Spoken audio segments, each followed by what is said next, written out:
The Zephyrian fleet descended through Earth's atmosphere like silver tears against the blue sky.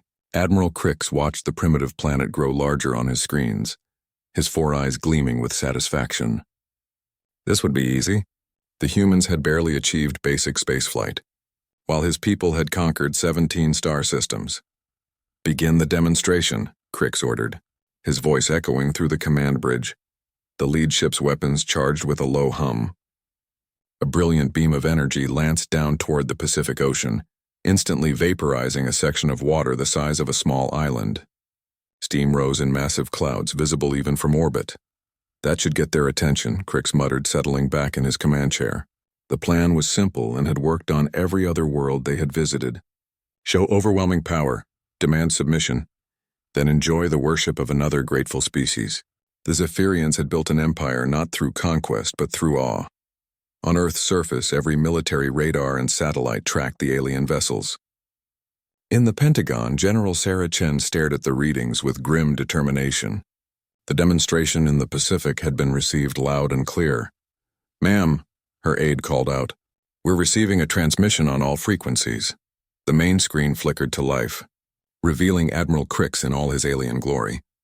His pale blue skin seemed to shimmer under the ship's lighting, and his elongated head bore the ceremonial markings of Zephyrian nobility. "Greetings, primitive inhabitants of the third planet," Crix began, his translator rendering his words in perfect English. "I am Admiral Crix of the Zephyrian Dominion. We have traveled far to bring you a gift beyond measure." General Chen felt her jaw tighten. She had heard those words before in history books describing every invasion attempt humanity had ever faced.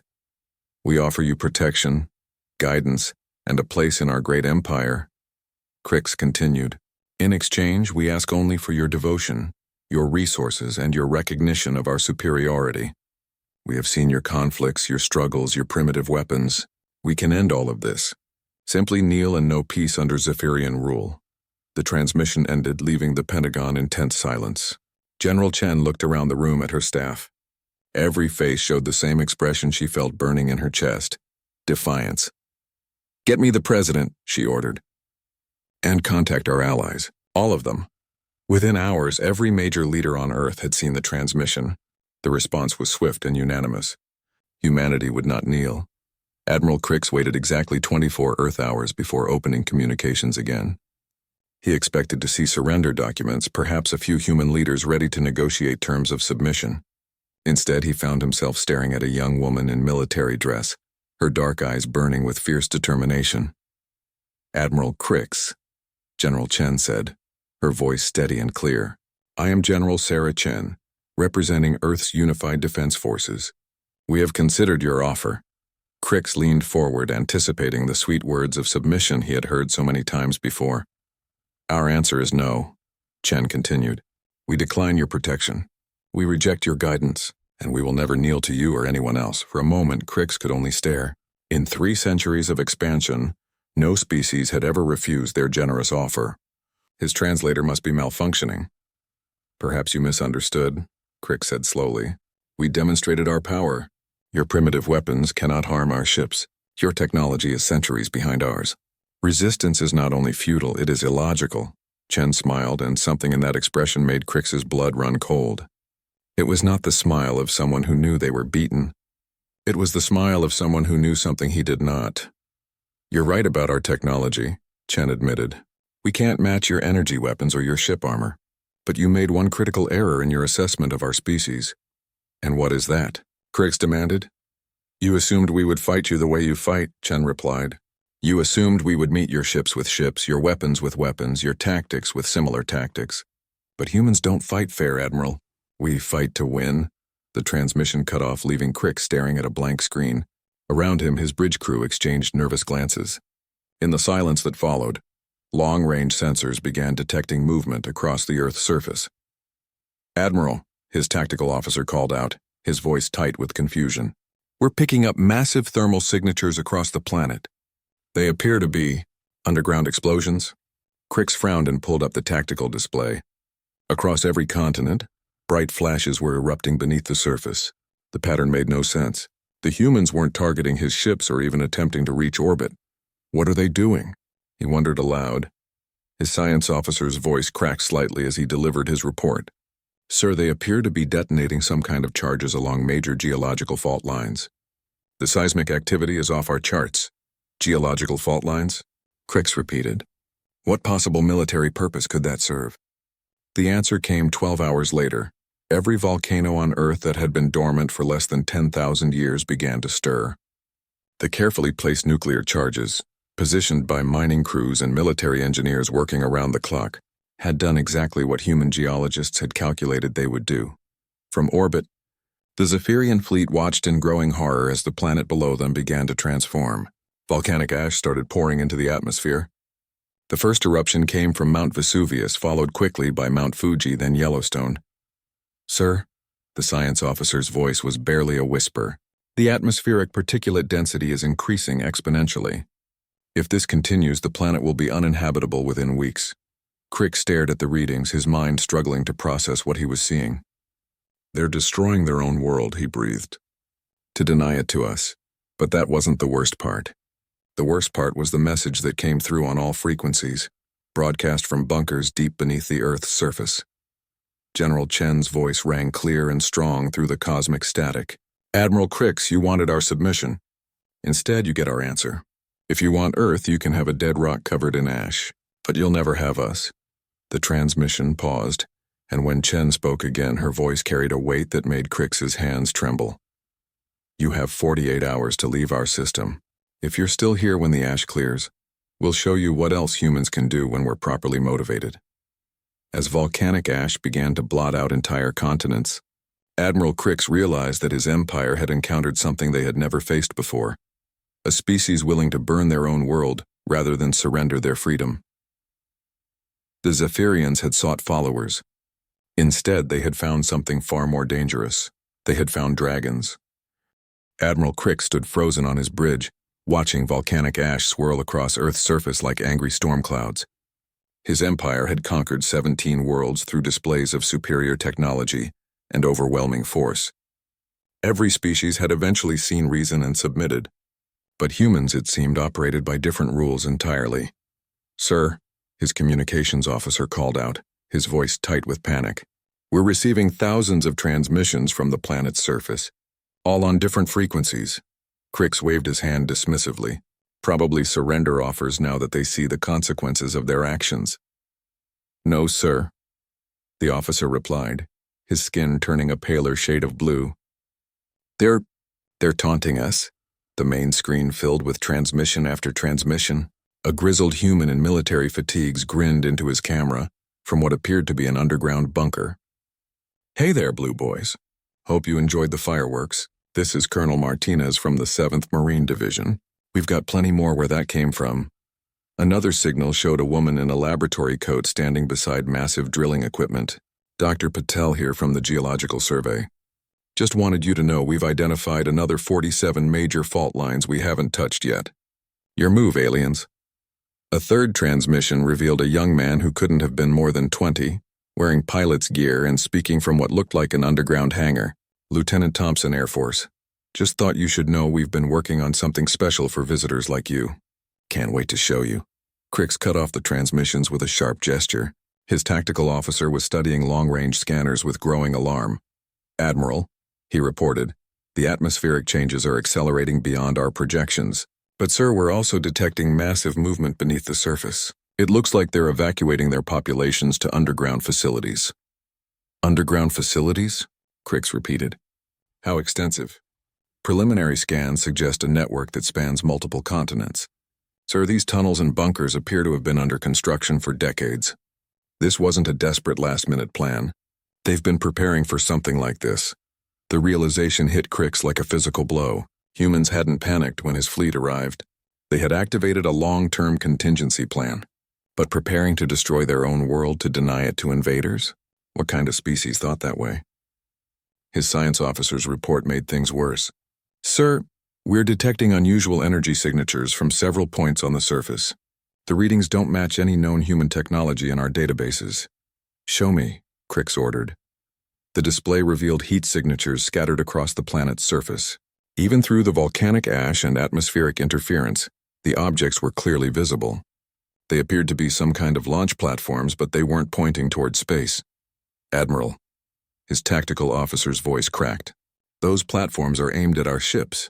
Before Crix could respond, General Chen's voice cut through the bridge speakers once again.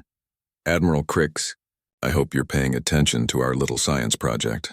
You see, when we realized we weren't alone in the universe, we started asking ourselves some important questions, like what if the visitors weren't friendly? The transmission showed Chen standing in what appeared to be a vast underground command center. Behind her, dozens of technicians worked at control stations while massive screens displayed tactical information. Your empire has a reputation, Admiral, Chen continued. Word travels fast in this galaxy, and we've been listening to radio chatter from your previous conquests. The Altarians, the Centauri colonies, the vegan settlements, they all started as proud independent civilizations. Now they're servants in your empire. Crix felt a chill run through his body. Human intelligence gathering capabilities had been severely underestimated. So we prepared, Chen said, not just for invasion, but for the kind of invasion we expected from you. Superior technology, overwhelming force, demands for submission. We realized we couldn't match your ships or your weapons using conventional methods.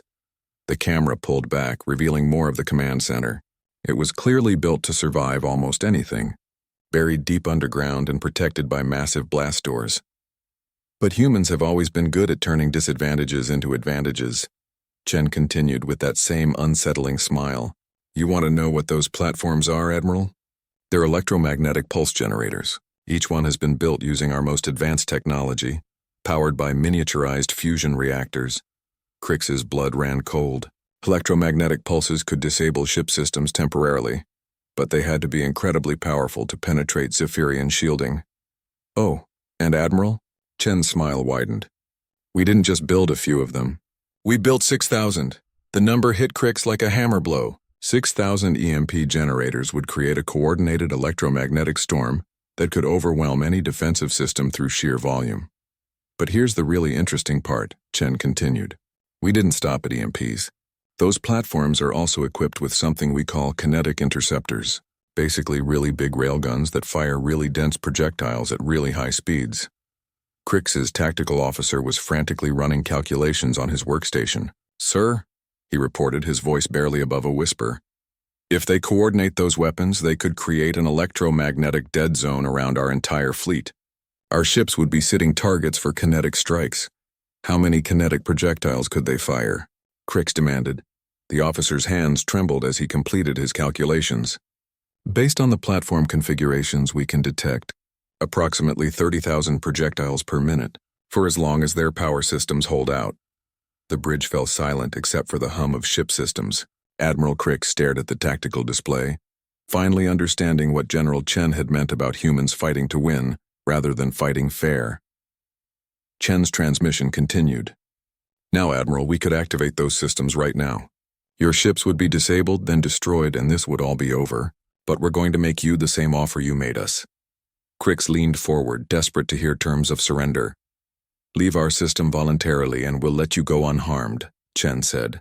Take your ships, take your empire, and never come back. In exchange, we won't demonstrate to the rest of the galaxy exactly how vulnerable your superior technology really is. And if we refuse? Crix found himself asking. Chen's expression didn't change, but something cold and ancient flickered in her eyes. Then you'll discover why every predator on our world learned to fear humans, Admiral. We didn't become the dominant species on Earth by running away from things that wanted to eat us. We became dominant by making sure that anything that hunted us regretted the decision. The transmission paused while Chen consulted something off-screen. When she looked back at the camera, her voice carried a finality that made Crix's heart skip a beat. You have 36 hours to leave our system, Admiral. After that, we start teaching your empire what humans mean when they say unconditional surrender. And trust me, you won't like the lesson. The transmission cut off, leaving the Zephyrian fleet floating above a world that had transformed itself into a weapon, pointed directly at them. Admiral Crix stared at the tactical displays, finally understanding that his empire hadn't encountered a primitive species to be conquered. They had stumbled across something that defied every assumption they had made about intelligent life. They had found apex predators. Admiral Crix paced the length of his command bridge, his four eyes darting between tactical displays that showed an increasingly impossible situation. 24 hours remained of the human ultimatum, and his fleet was trapped above a world that had weaponized its own destruction. "Sir?" His communications officer called out. "We're receiving a priority transmission from the Dominion High Command." The main screen shimmered to life, revealing Supreme Admiral Vexus, the highest military authority in the Zephyrian Empire. Her ancient features bore the scars of a dozen conquest campaigns, and her eyes held the cold wisdom of 3 centuries in command. "Admiral Crix," Vexus began, her voice carrying across the vast distance between stars. "Your reports of human resistance have reached the Dominion Council. We find your assessment concerning." Crix straightened to attention. "Supreme Admiral, the humans have demonstrated capabilities far beyond our initial intelligence. They appear to have been preparing for our arrival for decades." "Impossible," Vexus replied sharply. "Our intelligence networks would have detected such preparations. You are dealing with a primitive species that has barely achieved basic spaceflight. With respect, Supreme Admiral, I believe our intelligence networks have severely underestimated human capabilities," Crix said. "They've turned their entire planet into a weapon." Vexus leaned forward, her expression darkening. "Admiral, the Dominion has invested significant resources in this expansion.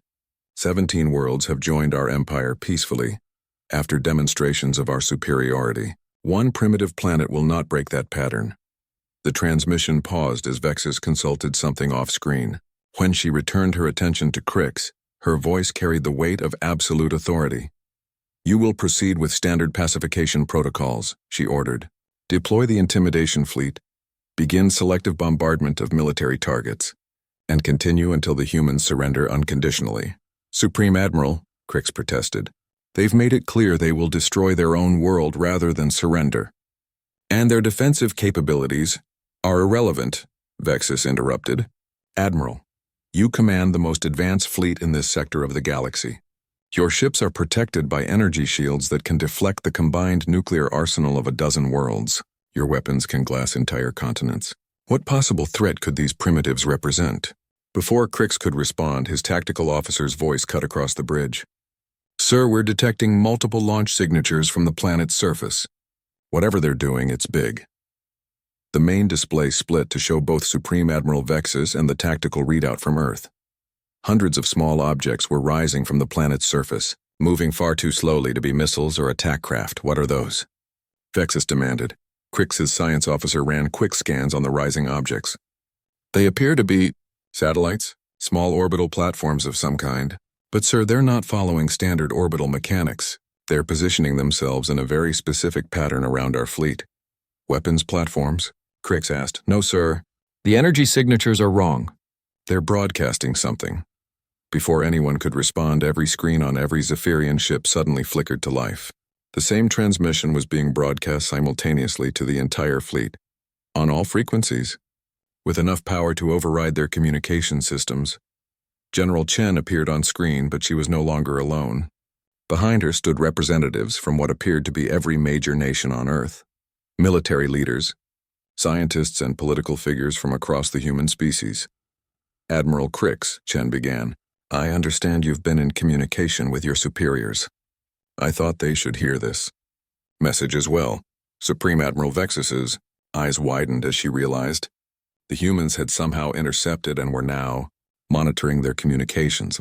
To the Zephyrian High Command," Chen continued. "My name is General Sarah Chen, speaking on behalf of the Unified Earth Defense Coalition. We understand that Admiral Crix's fleet represents only a small portion of your empire's military capability." A new voice joined the transmission as an elderly man in formal diplomatic attire stepped forward. "I am Secretary General Morrison of the United Nations. Before we proceed further, we feel the Zephyrian Empire should understand exactly what kind of species they are attempting to conquer." The display behind the human representatives changed to show a series of historical images. Battles, wars, conflicts spanning thousands of years of human civilization. "Humans have been fighting each other for our entire recorded history," Morrison explained calmly. "We are a species that evolved through constant conflict. We have perfected the art of war not against primitive animals but against ourselves." The images shifted to show technological development, weapons of increasing complexity and destruction. In the span of less than a century, we progressed from simple chemical explosives to weapons capable of sterilizing entire continents. Morrison continued. We learned to split the atom not for energy, but for destruction. We militarized our orbit, our oceans, our underground spaces, and our information networks. Supreme Admiral Vexus leaned forward, studying the images with growing alarm. General Chen stepped forward again. But the most important thing you need to understand about humans is this. We have never in our entire history been successfully conquered by an external force for any extended period. The display shifted to show maps of Earth throughout history. Empires rising and falling, invasions being repelled, occupying forces eventually driven out. Every time an outside force has attempted to subjugate us, we have eventually found a way to drive them out, Chen explained. Not through superior technology or overwhelming numbers, but through sheer stubborn refusal to accept defeat. A new voice joined the transmission as a woman in scientific robes stepped forward. I am Dr. Yamamoto, Director of Earth's Consolidated Research Division. Admiral Vexus, your fleet technology is indeed superior to ours. Your energy shields, your propulsion systems, your weapons are centuries ahead of our current capabilities. Dr. Yamamoto smiled. And like Chen's expression, there was something unsettling about it.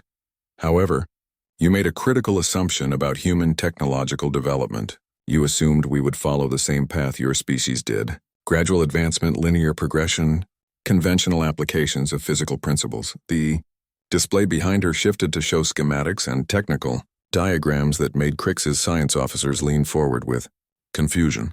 Humans don't develop technology linearly, Dr. Yamamoto explained. We develop it desperately. When faced with extinction, we don't gradually improve our capabilities. We find ways to bypass the entire problem. What are you saying? Supreme Admiral Vexus demanded.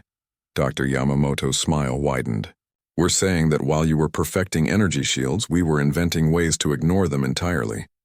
While you were improving ship armor, we were developing weapons that don't care about armor. While you were building faster engines, we were finding ways to trap your ships regardless of their speed. The transmission paused as the human representatives exchanged glances. When Chen spoke again, her voice carried the weight of absolute certainty. Supreme Admiral Vexus, your empire faces a choice. You can order Admiral Crix to proceed with his attack and discover firsthand why humans have never been successfully conquered. Or you can accept that Earth is not worth the cost of learning that lesson. And if we choose to proceed? Vexus asked. The human representatives stepped aside, revealing the massive command center behind them. Hundreds of technicians sat at control stations, their hands poised over activation controls. Giant screens showed targeting data for locations throughout the solar system. Then you'll discover that when humans prepare for war, Supreme Admiral, we don't just prepare to win, General Chen replied. We prepare to make sure that anyone who started the war regrets ever being born. The transmission cut off, leaving the Zephyrian fleet suspended above Earth with less than 20 hours to make a decision that could change the fate of their empire. Supreme Admiral Vexus stared at the blank screen, finally understanding that her forces hadn't encountered a primitive world ready for conquest. They had found a species that had spent its entire evolutionary history learning how to kill things that were bigger, stronger, and more dangerous than they were. And now those skills were focused entirely on the Zephyrian Empire. Supreme Admiral Vexus cut the transmission and immediately activated an emergency council session.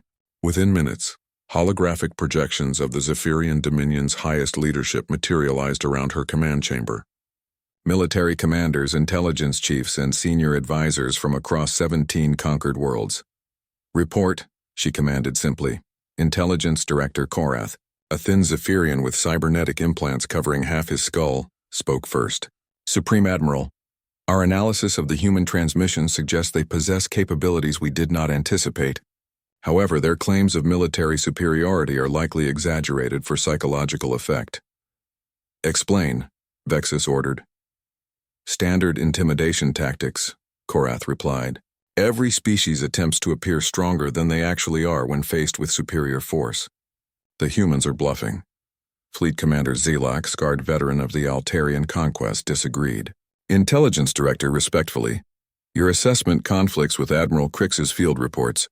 The humans have already demonstrated the ability to coordinate planet-wide geological warfare. That's not bluffing. Geological warfare is a desperate tactic, Military Advisor Thane interjected.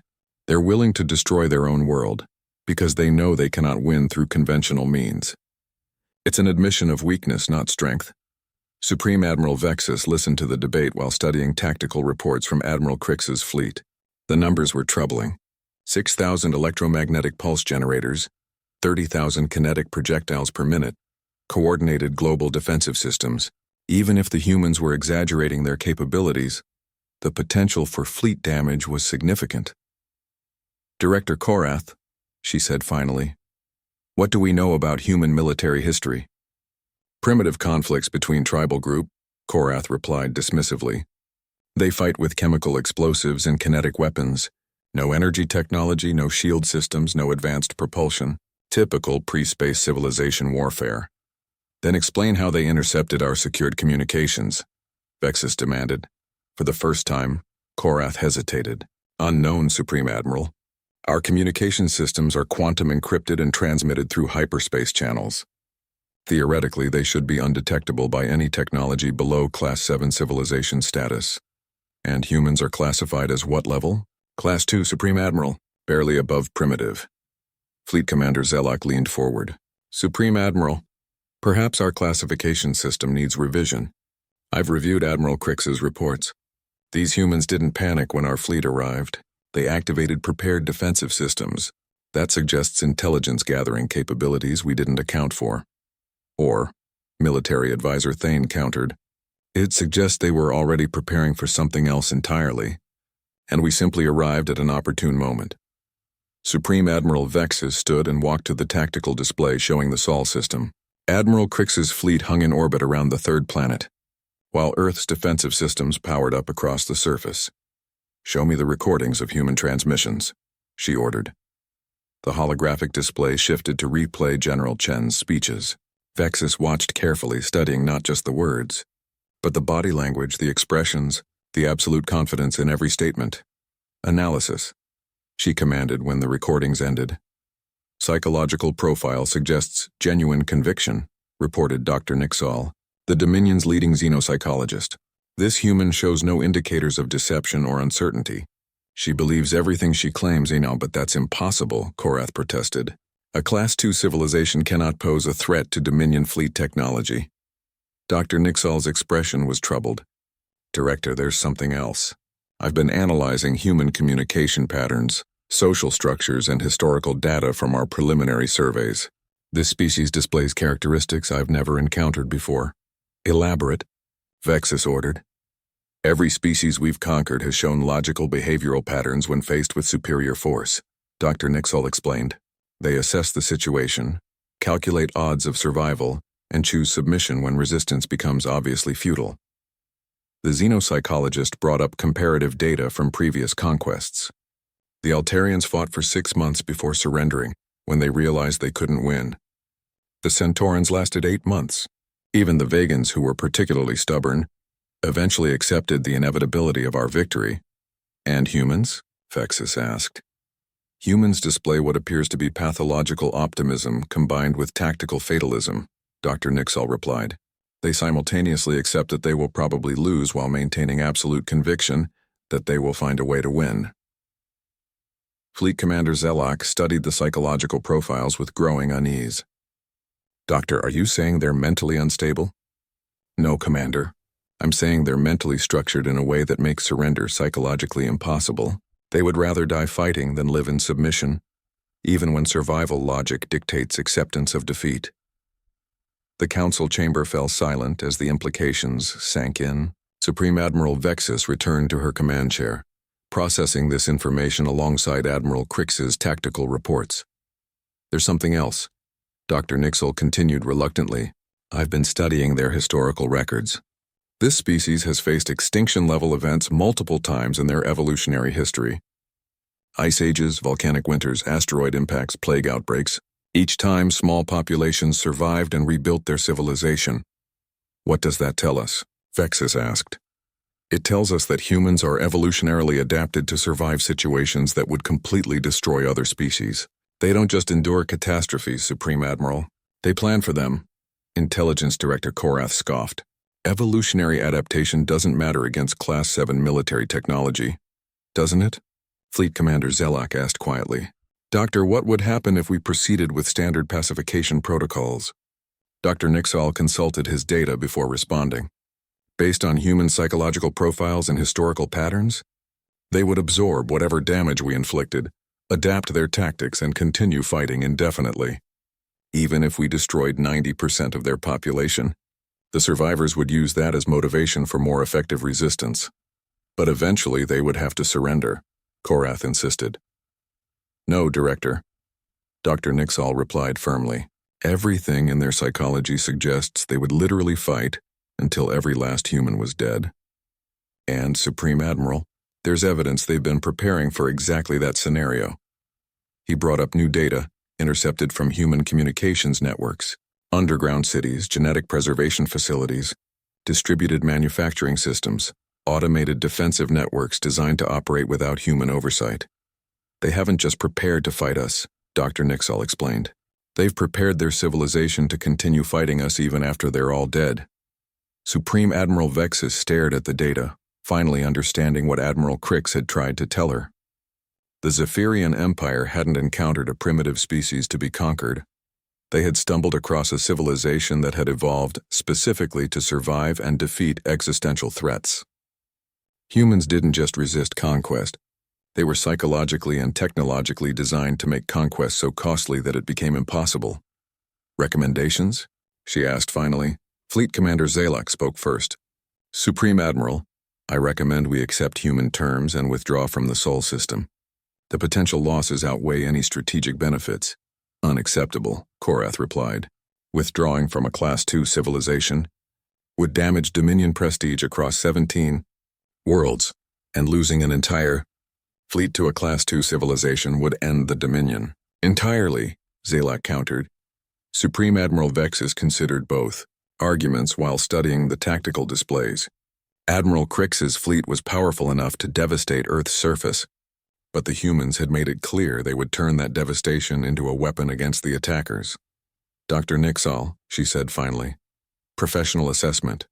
What happens if we withdraw? Humans continue developing their technology and eventually pose a threat to the entire Dominion, the xenopsychologist replied honestly. And if we attack? We learn exactly how dangerous they already are.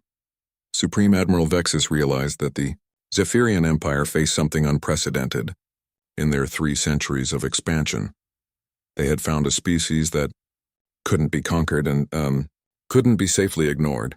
They had found true dragons, and now they had to decide whether to fight them or flee from them. Admiral Crix received Supreme Admiral Vexus's final decision with 12 hours remaining on the human ultimatum. The message was brief and absolute. Proceed with standard pacification protocols. The Zephyrian Empire would not retreat from a Class II civilization. Sir, his tactical officer reported, the humans are detecting our weapons charging. They're responding. The main display showed Earth's surface erupting into activity. The electromagnetic pulse generators were powering up, creating an energy signature visible even from orbit. Kinetic launch platforms adjusted their targeting solutions. Most ominously, the volcanic activity was intensifying as if the humans were preparing to make good on their threat to destroy their own world. Admiral, his communications officer called out. Incoming transmission from the planet's surface. General Chen appeared on screen, but she was no longer in the underground command bunker.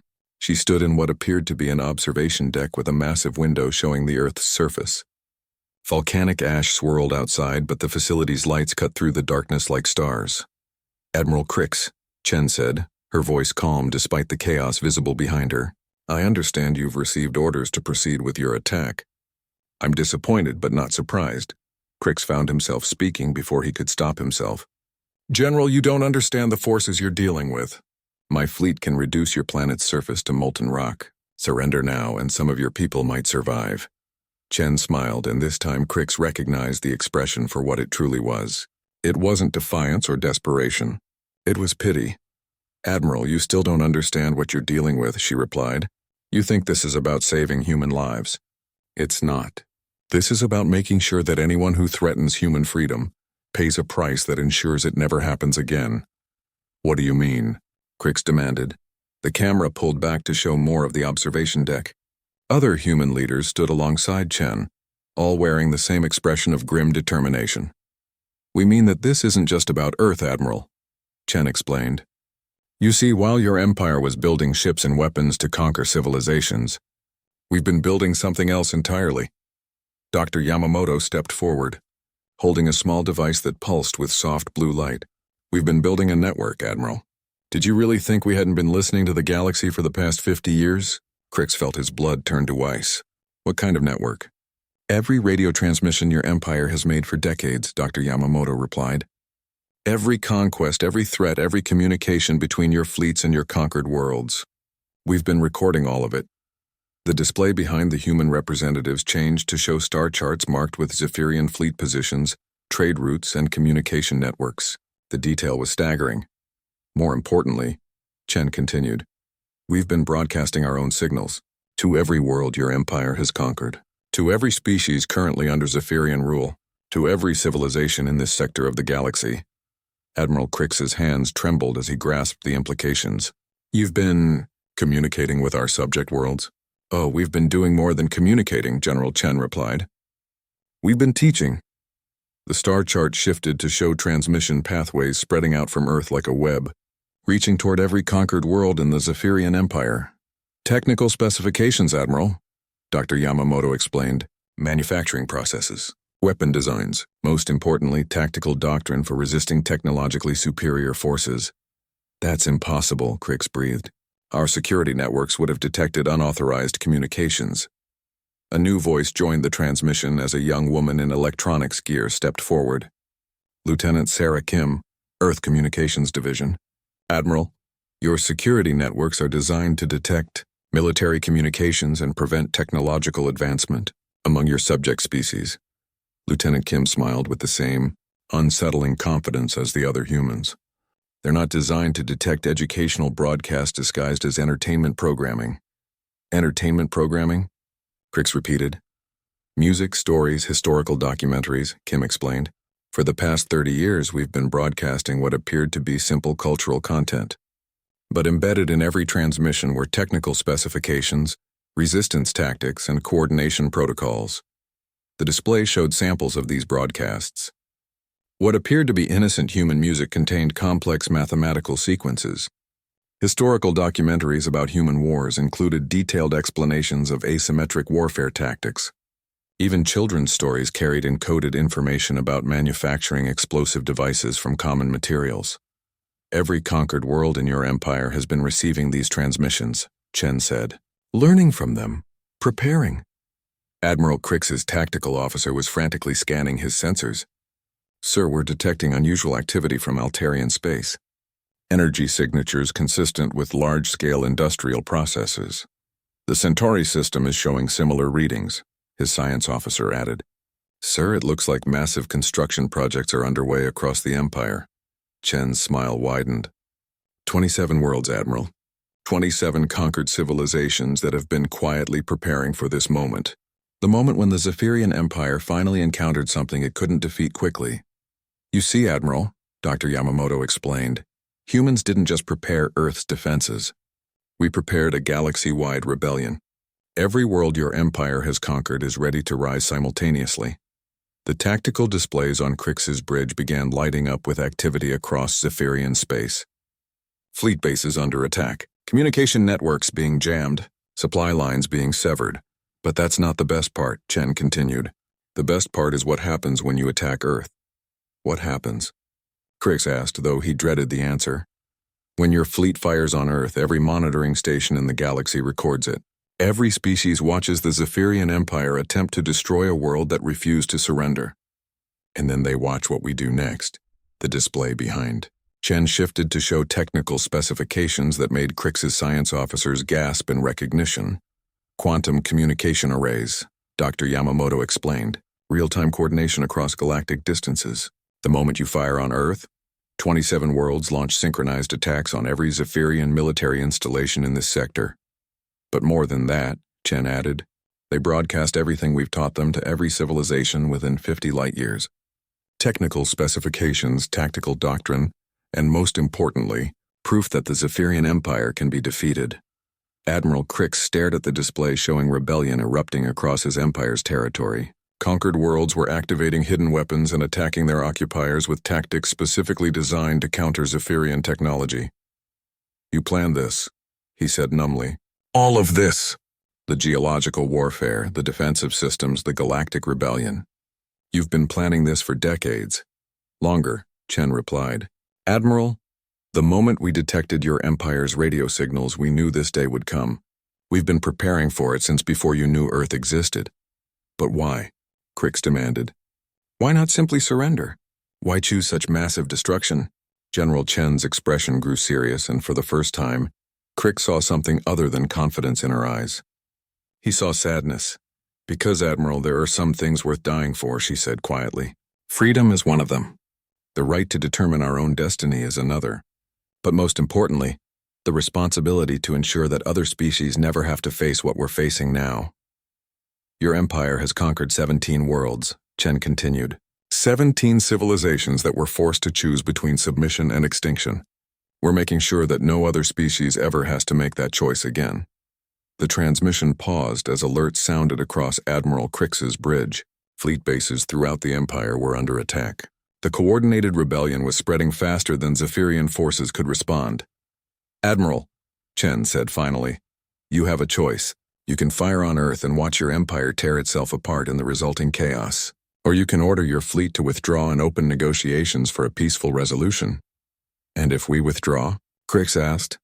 "Then we discuss terms for the liberation of every world your empire has conquered," Chen replied. "Peacefully, if possible. But Admiral, understand this. The age of Zephyrian expansion is over. Today, it ends either in negotiation or in fire. Your choice."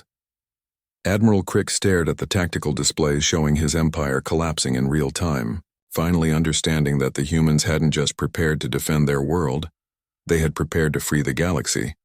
And now they were doing exactly that. Admiral Crix stood in the center of his command bridge, watching 3 centuries of Zephyrian dominance crumble in real time.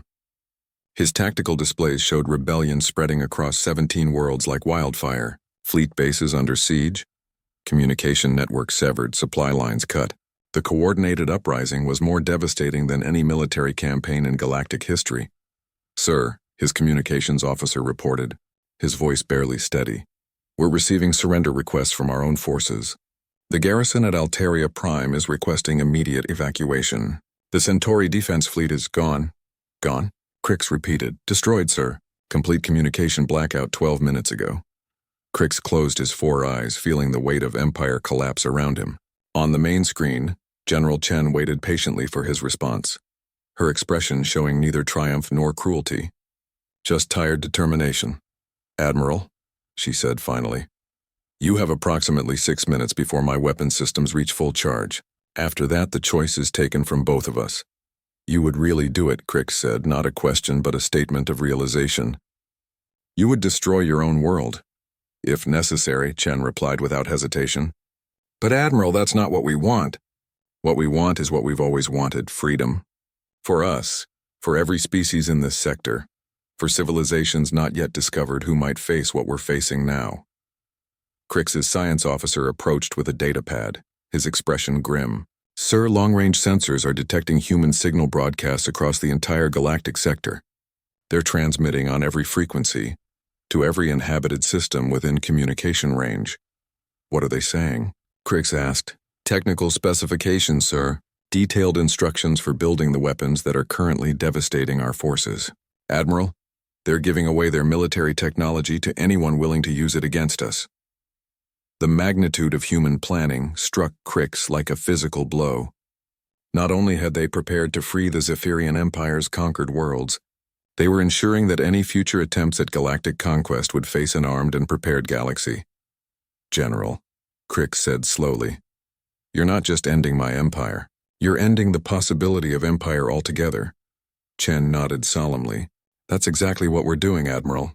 Human history taught us that freedom isn't something you win once and keep forever. It's something each generation has to fight for. We're making sure future generations have the tools to fight." A new alarm sounded across Crix's bridge.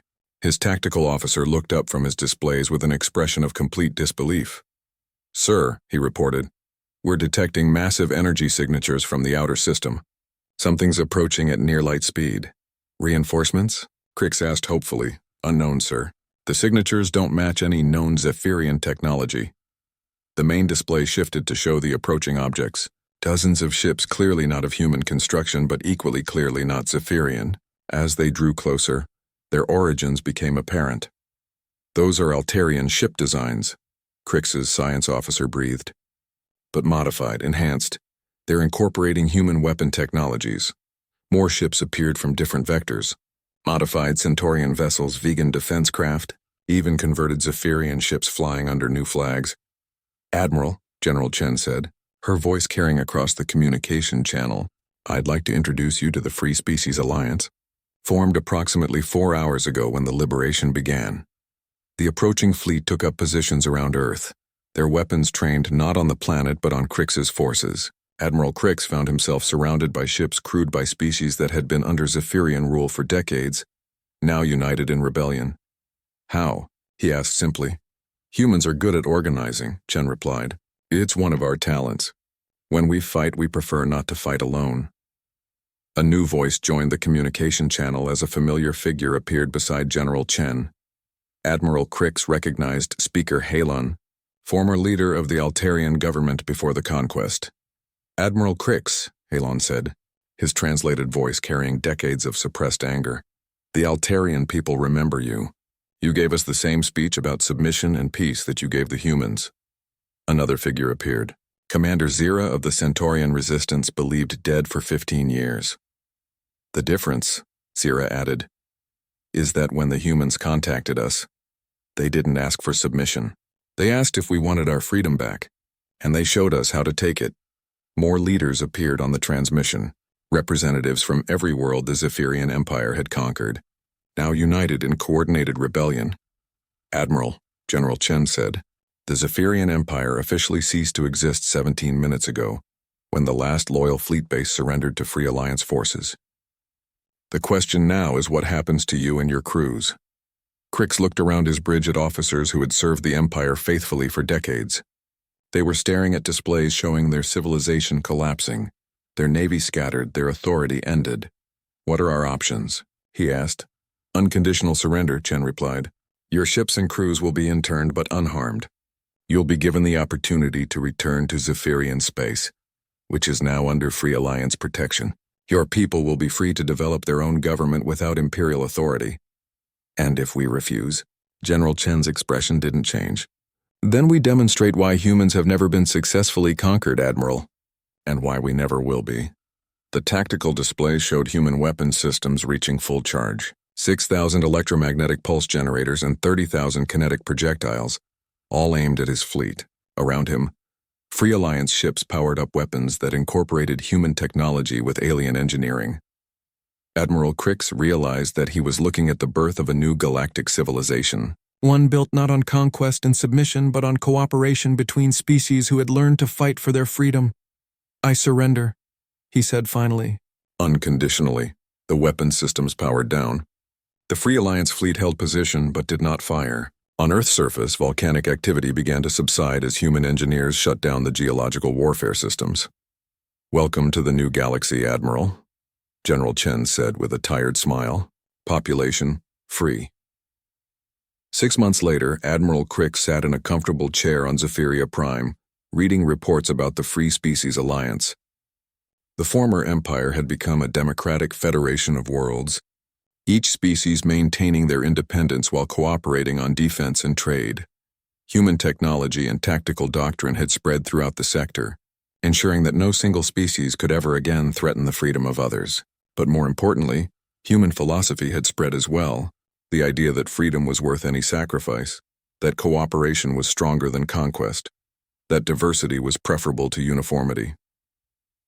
The Zephyrian Empire had sought followers, simple, obedient populations to serve their expansion.